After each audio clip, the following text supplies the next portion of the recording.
یہ تیرے ہی نسل سے ہوگا. محمد کا نواسا حسین ہوگا. محمد کا نواسا حسین ہے. یہ محمد کا نواسا حسین ہے. کربلا کی سرزمین پر 3 دن کا بھوکا پیاسا اپنے اولاد کے ساتھ شہید کر دیا جائے گا. بس مجھے کہنے دیجئے تاریخ عالم کی یہ پہلی مجلس ہے جو عرش معلیٰ پہ ہو رہی ہے. ذاکر خدا ہے, سامع آدم اور ملائکہ ہے. صلوات پڑھے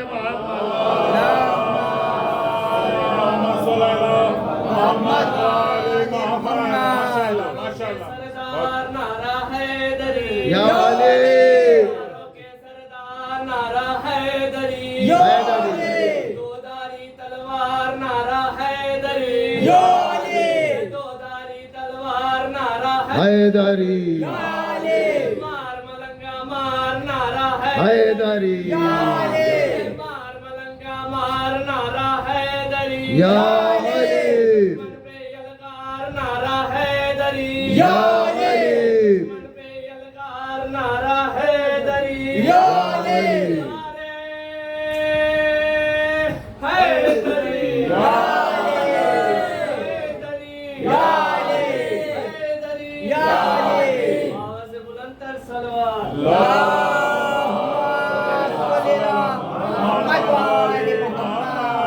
تو یہ تاریخ عالم کی پہلی مجلس ہو رہی ہے جو عرش پہ ہو رہی ہے. ذاکر خدا ہے, سامع آدم اور ملائکہ ہیں. آدم کے ساتھ ساتھ ملائکہ بھی سن رہے ہیں. یہ خوش نصیبی آپ کی ہے کہ جو مجلس عرش پہ ہو رہی تھی وہ زمین پر اس فرش پہ ہو رہی ہے. بہت کم لوگوں کو یہ شرف ملتا ہے. سب کو یہ شرف نہیں ملتا کہ فرش عزا پر آئے. فرش عزا پر آنے کے لیے دل پاک ہونا چاہیے, طینت طیب و طاہر ہونا چاہیے. طینت بھی طیب و طاہر ہونا چاہیے. نجس افراد اس فرش سے قریب نہیں ہوتے, پاک افراد اس فرش سے دور نہیں بیٹھتے. صلوات پڑھیے محمد والے اللہم صلی علی محمد وآل محمد. نجس افراد اس فرش سے قریب نہیں آتے, طیب و طاہر افراد اس فرش سے دور نہیں بیٹھتے, دور نہیں بیٹھتے.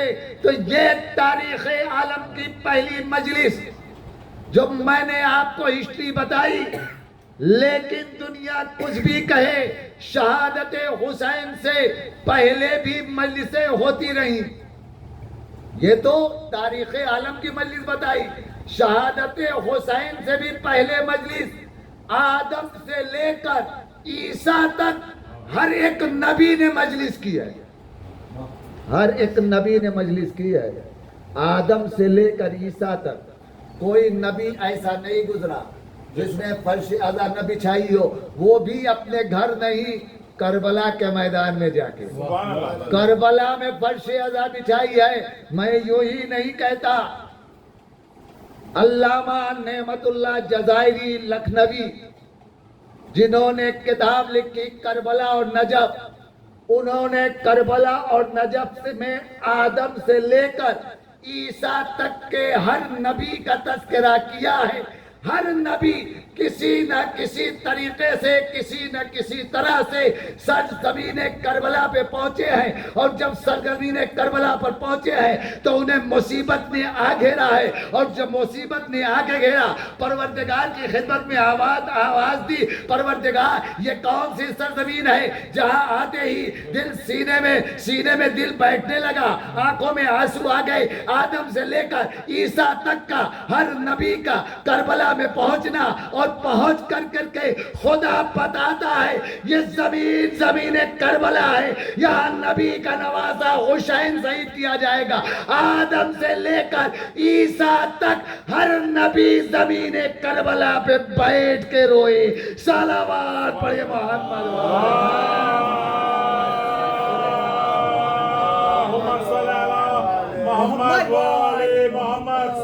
تو یہ رونا بھی ایک نبی کی سنت نہیں، 1,24,000 نبیوں کی سنت ہے۔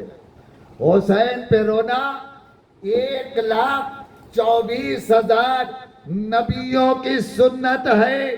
تو جب 1,24,000 نبیوں کی سنت ہے، غم حسین میں رونا، غم حسین میں رونا، یہ حسین کی قربانی ہی تو ہے۔ حسین نے قربانی کربلا کے میدان میں دی۔ پروردگار نے کہا میں تمام انبیاءوں سے ان کے عشق کا امتحان لوں گا۔ سب امتحان دینے کے لیے تیار تھے۔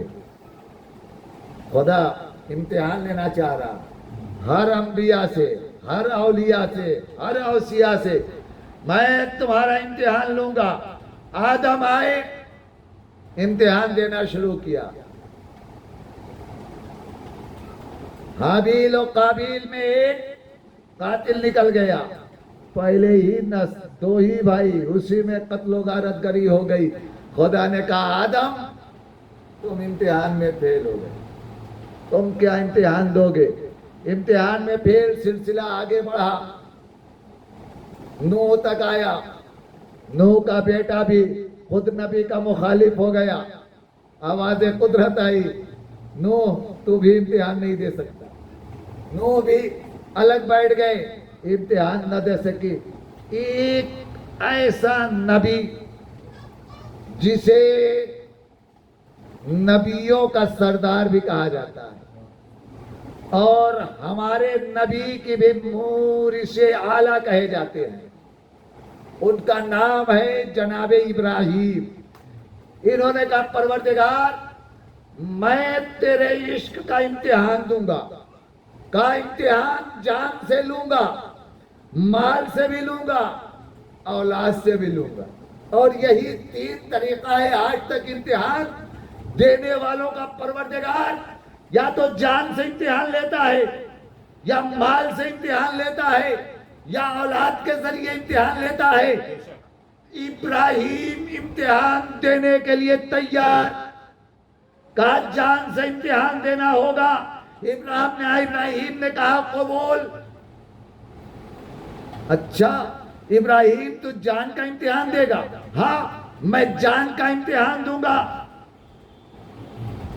آنکھ روشن کر دی گئی نمرود کی، بے جھجک ابراہیم نارے نمرود میں کود گئے۔ خدا نے کہا 100% تمہیں نمبر دیا جا رہا ہے، تم جان میں کامیاب ہو گئے۔ سبحان اللہ۔ ابراہیم کامیاب قرار دے دیے گئے، 100 میں 100 نمبر دے دیا گیا۔ کہا تم جان دینے میں کامیاب، نارے نمرود میں کود گئے بے خطر، اللہ نے بچا بھی لیا۔ اچھا مال کا بھی امتحان لوں گا۔ ایک دن جناب ابراہیم نے ایک آواز سنی، بڑے ایک خوش لہن آواز میں ایک نوجوان پڑھ رہا تھا، اللہ کی حمد و ثنا کر رہا تھا۔ جناب ابراہیم کو اللہ سے اتنا عشق تھا کہ اس نوجوان کی آواز کی طرف لگ کے دیکھا، ایک نوجوان ہے بڑی بہترین آواز میں محبوب کی تعریف کر رہا ہے۔ ہاں نوجوان ایک بار اور ذرا میرے محبوب کی تعریف کر دو۔ سبحان اللہ۔ عجیب نوجوان تھا، مزاج شناس تھا، کہا نہیں ہو سکتا، اب میں تعریف نہیں کروں گا۔ کہا ایک بار اور تعریف کر دے میرے محبوب کی، جس آواز میں جس لہن میں تو نے تعریف کی دل خوش ہو گیا، ایک بار اور سبحان قدوس اپنی زبان سے کہہ دے۔ کہا نہیں۔ ابراہیم اصرار کرتے رہے، نوجوان انکار کرتا رہا۔ ایک مرتبہ ابراہیم کا شوق اور بڑھا، اشتیاق بڑھا، کہا لے لے میری ملکیت میں سے آدھی ملکیت، یہ جتنے بکریوں کے بھیڑوں کے روڑے ہیں اس سب میں سے آدھا دے رہا ہوں، ایک بار میرے محبوب کی اسی لہن میں تعریف کر دے۔ نوجوان ایک مرتبہ ان بھیڑی اور بکریوں کی طرف دیکھا،